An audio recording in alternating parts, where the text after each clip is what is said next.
താൻ കീഴ്ജാതിയിലുള്ള ഒരു പറയെ വിവാഹം കഴിക്കുക എന്ന് പറയുന്നത് അദ്ദേഹത്തിന് ഒരിക്കലും എന്താ പറയാ ആക്സെപ്റ്റ് ചെയ്യാൻ പറ്റാത്തൊരു കാര്യമാണ്. അങ്ങനെ ഇത് എന്ത് വന്നാലും ശരി ഈ പ്രവചനം ഒരിക്കലും സത്യമാവാൻ വിടില്ല എന്ന് പറഞ്ഞിട്ട് വരരുചി വിധിയെ വെല്ലുവിളിക്കുകയാണ്. വരരുചി എന്താ ചെയ്യുന്നത് വെച്ച് കഴിഞ്ഞാല് ആ രാജ്യത്തെ രാജാവിനെ ചെന്നിട്ട് പറയാണ്, ഇങ്ങനെ ഒരു കുഞ്ഞ് ജനിച്ചിട്ടുണ്ട് ഒരു പറയിക്കുടില്. ആ കുട്ടി ആ കുട്ടി നമ്മുടെ രാജ്യത്തിന് തന്നെ ദോഷമായി മാറുകയാണ്. ഈ രാജ്യത്തില് ദാരിദ്ര്യവും പട്ടിണിയൊക്കെ വരാൻ ആ കുട്ടി ഒരു നിമിത്താവും എന്നൊക്കെ പറയാണ്. അപ്പൊ രാജാവിനാകെ പേടി. അപ്പൊ രാജാവ് ചോദിക്കും, എന്താ അപ്പൊ നമ്മളിതിനൊരു പോംവഴി ചെയ്യാൻ ചോദിക്കും. അപ്പൊ വരരുചി പറയാണ്, ആകെ ഒരു വഴിയുള്ള ഈ കുട്ടീനെ കൊല്ലാന്ന് പറയും.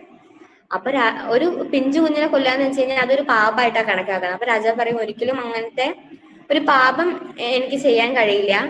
പകരം നമുക്ക് വേണമെങ്കിൽ ആ കുട്ടീനെ എന്താ പറയാ ഡയറക്റ്റ് ആയിട്ട് കൊല്ലാതെ ഇൻഡയറക്റ്റ് ആയിട്ട് കൊല്ലുന്ന ഒരു ഇതാണ്.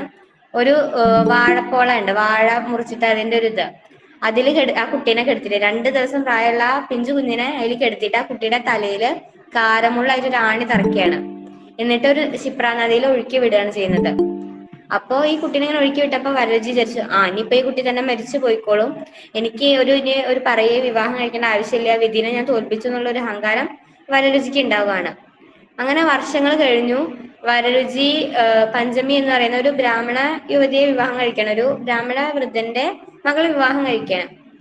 അങ്ങനെ ഒരു ദിവസം വരരുചി പഞ്ചമിയുടെ തലയിൽ ഇങ്ങനെ തല ഇടുമ്പോ വരരുചി ഒരു മുറിവ് കാണുകയാണ് തലയില് പഞ്ചമിയുടെ. അപ്പൊ വരരുചി ചോദിക്കും, ഇത് എന്താ നിന്റെ തലയിൽ ഒരു മുറിവ് ഉള്ളതെന്ന് ചോദിക്കുമ്പോ പഞ്ചമി പറയാണ്, പണ്ട് എന്റെ അച്ഛൻ എന്നെ ഒരു നദിയുടെ കരയിൽ നിന്ന് ലഭിച്ചതാണ്.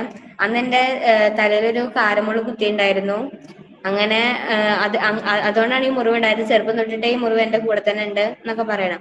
അപ്പൊ ഇത് കേൾക്കുമ്പോ വരരുചി ശരിക്കും ഷോക്കാവുക ചെയ്യണം. കാരണം വിധിയെ വെല്ലുവിളിച്ചുകൊണ്ട് ഒരിക്കലും ഞാനൊരു പറയെ വിവാഹം കഴിക്കില്ല, വിധിയെ ഞാൻ തോൽപ്പിച്ചു എന്ന് പറഞ്ഞിട്ട് അഹങ്കരിച്ച് നടന്നിരുന്ന വരരുചി ആ വിധിയാൽ തന്നെ എന്താ പറയാ ഈ പഞ്ചമി എന്ന് പറയുന്ന പറയെ വിവാഹം കഴിക്കാൻ എന്താ പറയാ അറിയാതെ തന്നെ വിവാഹം കഴിച്ചു പോവുകയാണ്.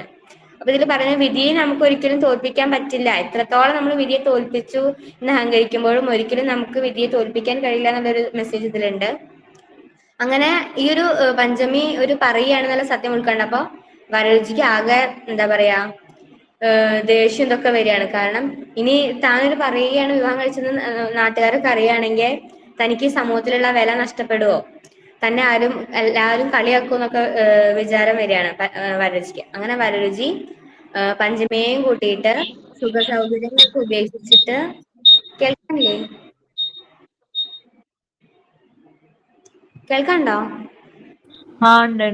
ഉണ്ട്. അപ്പോ വരരുചി പഞ്ചമേനെയും കൂട്ടിയിട്ട് സുഖ സൗകര്യങ്ങളൊക്കെ ഉപേക്ഷിച്ച് എന്താ പറയാ സാധാരണ ജീവിതം നയിക്കാൻ വേണ്ടിട്ട് ഇറങ്ങുകയാണ്.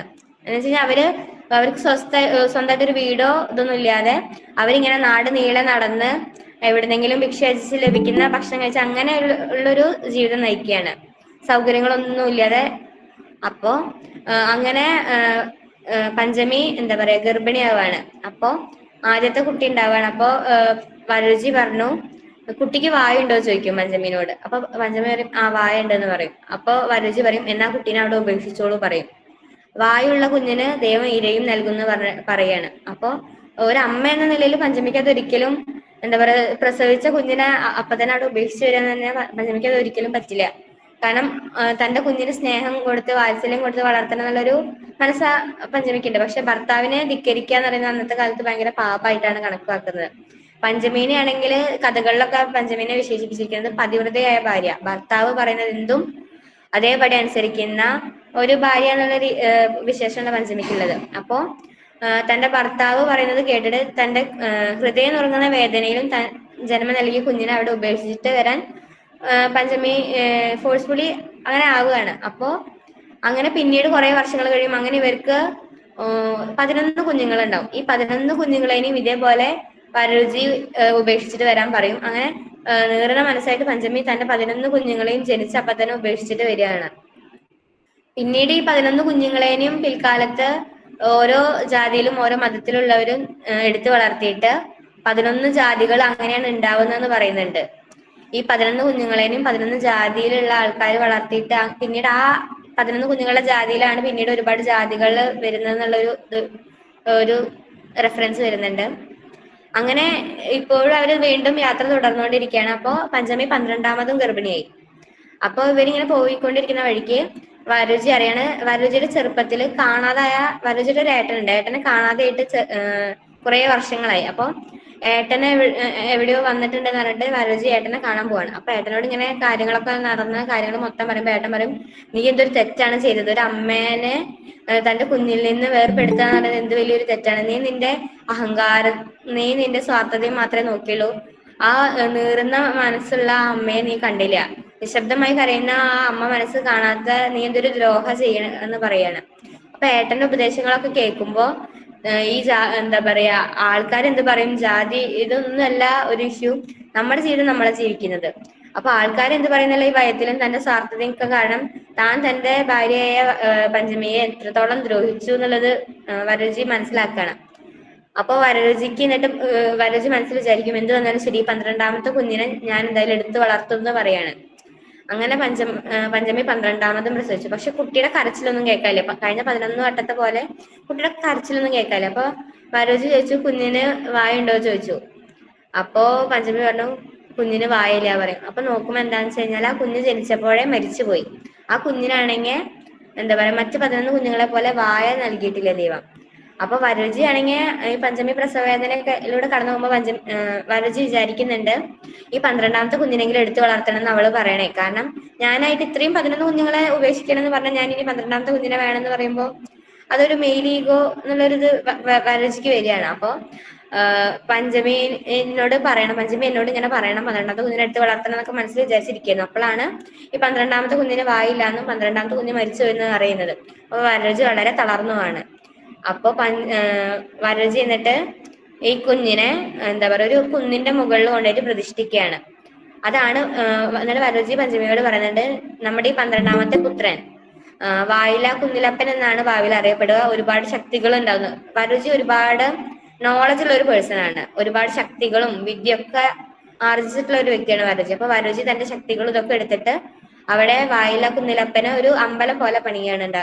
അപ്പം എന്നിട്ട് ഇവരിങ്ങനെ വയസ്സായി, അത്യാവശ്യം വയസ്സായിട്ട് ഇപ്പോഴേക്കും വരരുചിക്കും പഞ്ചമിക്കൊക്കെ. അപ്പൊ വരരുചി ചോദിക്കാണ്, എനിക്കിനി ജീവിതം അധികം ഇല്ല, ഞാൻ എത്രയും വൈകാതെ തന്നെ മരണം അടയും. അപ്പൊ അതിനു മുമ്പ് നിനക്ക് എന്തെങ്കിലും ഒരു ആഗ്രഹം നടത്തി തരണമെന്ന് എനിക്കുണ്ട്, നിനക്ക് എന്താ ആഗ്രഹം ഉള്ളതെന്ന് ചോദിക്കും പഞ്ചമിയോട്. അപ്പൊ പഞ്ചമി പറയും, എനിക്ക് എന്നോട് ചെയ്യാമെന്ന് വലിയ ദ്രോഹമാണ് നിങ്ങൾ ചെയ്തത്. ഞാൻ ജന്മം നൽകി എന്റെ കുഞ്ഞുങ്ങളെയൊക്കെ എന്നിൽ നിന്ന് അകറ്റി. എന്നിൽ നിന്ന് അകറ്റിയ ആ 11 കുഞ്ഞുങ്ങളെയും എന്റെ 12 കുഞ്ഞുങ്ങളെയും എനിക്ക് ഒരുമിച്ച് കാണണം എന്ന് പറയാണ് പഞ്ചമി. അപ്പൊ പഞ്ചമിയുടെ ആഗ്രഹം നിറവേറ്റി കൊടുക്കാൻ വേണ്ടി വരരുചി തന്റെ ശക്തികൾ ഉപയോഗിച്ചിട്ട് ആ 12 കുഞ്ഞുങ്ങളെയും ഒരുമിച്ച് ആ വായില കുന്നിലപ്പന്റെ ആ കുന്നില്ലേ, ആ കുന്നിലേക്ക് എത്തിക്കുകയാണ്. അപ്പൊ അച്ഛനും അമ്മയും മക്കളും ഒക്കെ കൂടി ഒരു റീയൂണിയൻ പോലത്തെ ഒരു സംഭവമാണ് അവിടെ നടക്കുന്നത്. എല്ലാ മക്കളെയും കൂടി ആദ്യമായിട്ട് ഇവര് കാണണം. മക്കളൊക്കെ അത്യാവശ്യം വലുതായി. അങ്ങനെ അപ്പോ ഇവര് സ്നേഹപ്രകടനം, അമ്മേനെ മക്കള് സ്നേഹിക്കുന്നതൊക്കെ കാണുമ്പോൾ വരരുചി മനസ്സിലാക്കുകയാണ്, ജ്ഞാനം നേടാൻ വേണ്ടിയിട്ട് ഇത്രയും കാലം ജ്ഞാനം നേടാൻ വേണ്ടി ഞാൻ നടന്നിട്ടും ഈ മക്കള് കൊടുക്കുന്ന ഒരു സ്നേഹം, മക്കളാൽ പഞ്ചമിക്ക് ലഭിക്കുന്ന സ്നേഹം എനിക്ക് പഞ്ചമിക്ക് നൽകാൻ കഴിഞ്ഞിട്ടില്ലല്ലോ എന്ന്. എന്നിട്ട് ഇതില് പഞ്ചമിയോടായിട്ട് വരരുചി പറയുന്ന ഒരു സെന്റൻസ് ഉണ്ട്, ഒരു ഡയലോഗ്, ജ്ഞാനം കൊണ്ട് എനിക്ക് നേടാനാകാത്തത് സ്നേഹം കൊണ്ട് നീ നേടിയെടുത്തു എന്ന്. ഇത്രയും കാലം ജ്ഞാനം നേടാനുള്ള യാത്ര നടത്തി എന്നൊക്കെ പറഞ്ഞ് എത്രത്തോളം ജ്ഞാനം നേടിയെന്ന് പറഞ്ഞിട്ടും ജീവിതത്തിൽ താൻ എന്ത് നേടിയെന്ന് നോക്കുമ്പോൾ ഒരു വട്ടപൂജയായിട്ടാണ് വരരുചിക്ക് തോന്നുന്നത്. തനിക്കായിട്ട് തന്റെ മക്കളെ വളർത്താനും കഴിഞ്ഞിട്ടില്ല. വെറുതെ ഇങ്ങനെ കുറെ കാലം ജീവിച്ചു, കുറെ ജ്ഞാനം നേടിയെന്നല്ലാതെ ജീവിതം ഒരിക്കലും ജീവിക്കാൻ പറ്റിയിട്ടില്ല. അപ്പൊ വരരുചി പഞ്ചമിയോട് പറയണം, നീ ഒരു പറയായതുകൊണ്ടാണ് ഇങ്ങനെയൊക്കെ ഞാൻ ചെയ്തത്. നിന്നോട് ഇത്രയും കാലം ഞാൻ പറഞ്ഞിട്ടില്ല എന്തുകൊണ്ടാണ് ഞാൻ ഇങ്ങനെ കുട്ടികളെ ഉപേക്ഷിക്കാൻ പറഞ്ഞതെന്നും നിന്നോട് എന്താണ് ഇങ്ങനെ ക്രൂരമായിട്ട് പെരുമാറിയതെന്നും ഞാൻ പറഞ്ഞിട്ടില്ല. നിന്റെ തലയിൽ അന്ന് ആണി തറച്ച് നിന്നെ ഉപേക്ഷിച്ചത് ഞാനാണ് എന്നൊക്കെ പറയുമ്പോ പഞ്ചമിക്ക് ഭയങ്കര ദേഷ്യം വരിക. അങ്ങനെ പഞ്ചമി പൊട്ടിത്തെറിക്കുന്നുണ്ട് വരരുചിയോട്. പിന്നീട് മക്കളൊക്കെ കൂടിയിട്ട് ശാന്താക്കി നിന്നിട്ട് വരരുചിനോട് പഞ്ചമി ക്ഷമിക്കുകയാണ് ചെയ്യുന്നത്. അങ്ങനെ ഇവര് അച്ഛനും അമ്മയും മക്കളൊക്കെ കൂടി ഒത്തുകൂടുന്ന ഒരു രംഗത്തിലാണ് ഈ കഥ നോവൽ അവസാനിപ്പിക്കുന്നത്. അപ്പൊ ഇതിൽ പറയുന്ന ഒരുപാട് ഹിഡൻ ആയിട്ടുള്ള ഒരുപാട് മെസ്സേജുകൾ ഉണ്ട്. എനിക്ക് ഏറ്റവും പവർഫുൾ ആയിട്ട് തോന്നിയ ഒന്നാണ്, എത്രത്തോളം നമ്മള് അറിവുള്ള വ്യക്തിയാണെന്ന് പറഞ്ഞാലും മറ്റുള്ളവർ സ്നേഹിക്കാനുള്ള ഒരു കഴിവ് നമുക്കില്ലെങ്കിൽ നമ്മുടെ ജീവിതം എന്താ പറയാ ഒരു വേസ്റ്റ് എന്നുള്ള പോലത്തെ ഒരു ഇതാണ്. അങ്ങനെയാണ് ഈ കഥ അവസാനിക്കുന്നത്. ഇവര് അച്ഛനും അമ്മയും മക്കളൊക്കെ ഒത്തുകൂടുന്ന ഒരു സന്തോഷകരമായ നിമിഷത്തിലാണ് ഈ കഥ അവസാനിക്കുന്നത്. അപ്പൊ അത്രയാണ് ഇതിൽ പറയാനുള്ളത്.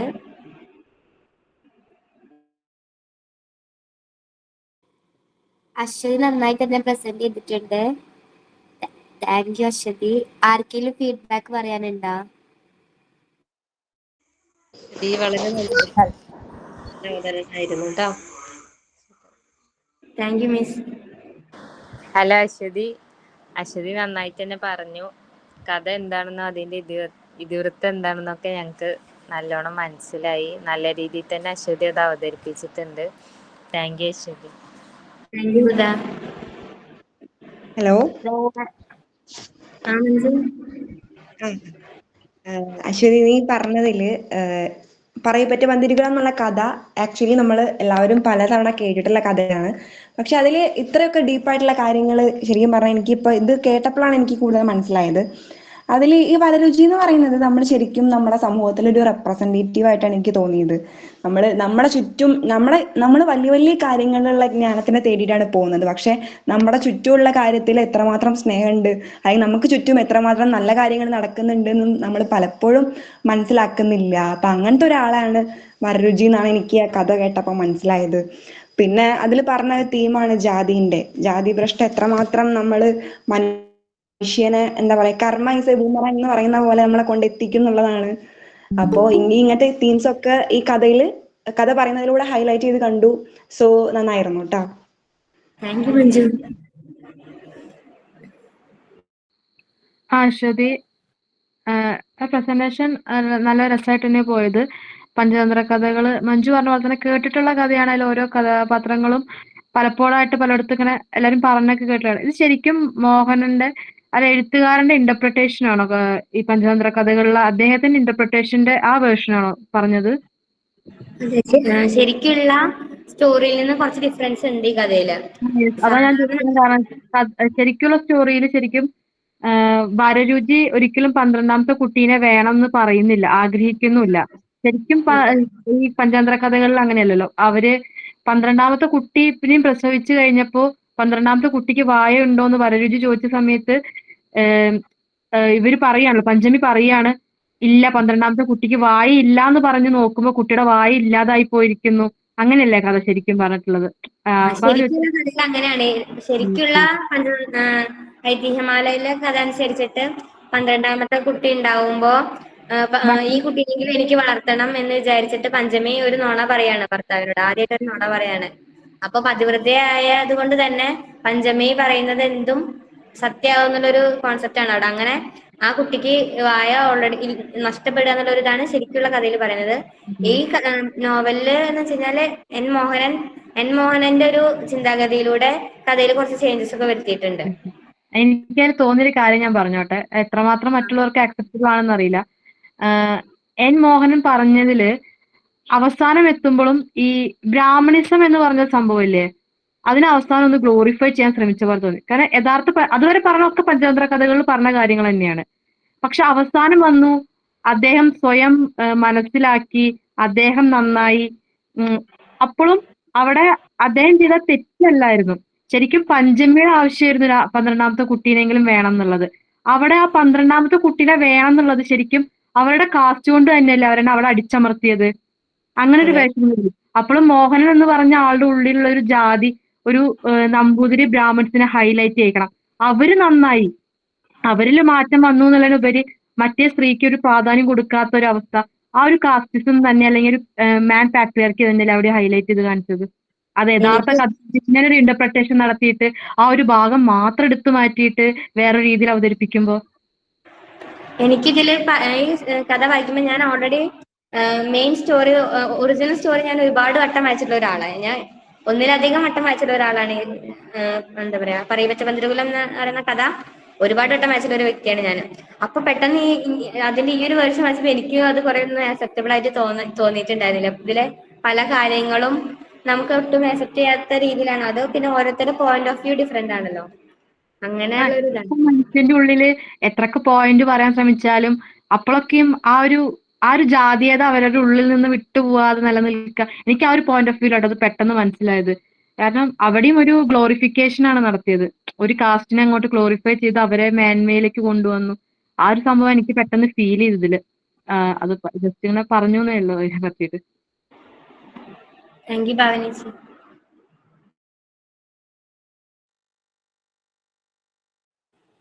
ഇനി ആർക്കെങ്കിലും ഫീഡ്ബാക്ക് പറയാനുണ്ടോ? വൈൻഡപ്പ് ആക്കിയാലോ? Once again, thank you, Ashati, for your presentation.